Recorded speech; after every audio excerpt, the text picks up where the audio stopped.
이런 분노가 무엇인지를 우리에게, 동남아에게, 전 세계에 알려주었던 것입니다. 104년 지난 오늘 이 대한민국에는 3.1운동의 혁명 정신이 절실하다고 믿습니다. 그 이유는 문재인이 대한민국의 정체성을 부정했고 대한민국의 국가 계속성을 부인했기 때문인 것입니다.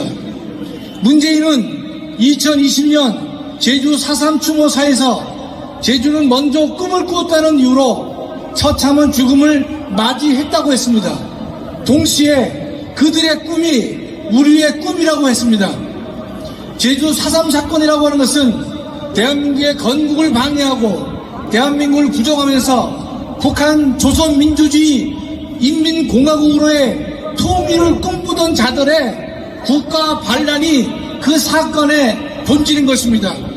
문재인의 그와 같은 발언은 대한민국을 전복하고 부정하는 반란 세력에 대해서 이보다 더 큰 찬사는 없다고 생각합니다.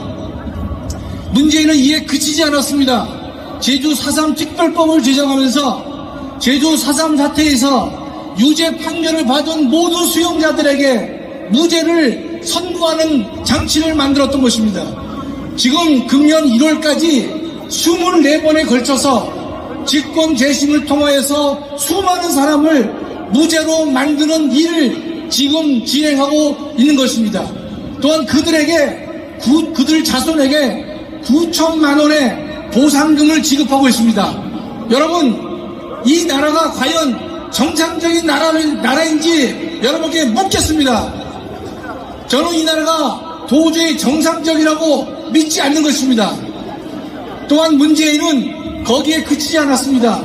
여순 특별법을 만들었습니다. 대한민국에 저항한 군인 반란 세력을 미화시켰고 군인 반란을 미화시키면서 민중 항쟁으로 역사를 날조하고 왜곡한 것이 문제인 것입니다. 이와 같은 일에 민주당이 이 일을 했던 것은 그렇다 치더라도 국민의힘이 대승적 차원에서 그와 같은 입법에 동의를 했다는데 가슴을 치고 통탄하지 않을 수가 없는 것입니다. 여러분, 또한 지금 5.18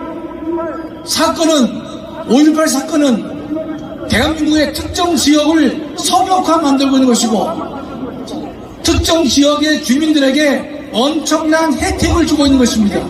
5.18의 본질에 대해서 말하지 못하게 하고 있는 것이고 5.18 왜곡금지법을 통해서 5.18을 보호하고 있는 것입니다. 여러분, 5.18 사건이 진정 민주화라면 그와 같은 민주화를 이룬 유공자들의 명단을 공개하지 않을 이유가 전혀 없는 것인데 이들은 공개하고 있지 않는 것입니다. 존경하는 국민 여러분, 우리는 마음을 둘 데가 없습니다. 민주당은 민주당대로, 국민의힘도 국민의힘대로 자기 방향으로 가고 있는 것이고 대한민국을 살리기 위해서 바르게 서는 사람들을 만나기 어렵기 때문에 우리는 마음을 둘 데가 없습니다. 그러나 여러분, 실망하지 마십시다. 내년 4월 10일 총선거에서 200석을 달성하는 것입니다. 여러분, 200석을 달성하게 되면 지금까지 문제가 되었던 제주 4.3 특별법, 여순 특별법, 5.18 특별법을 모두 폐지할 것입니다.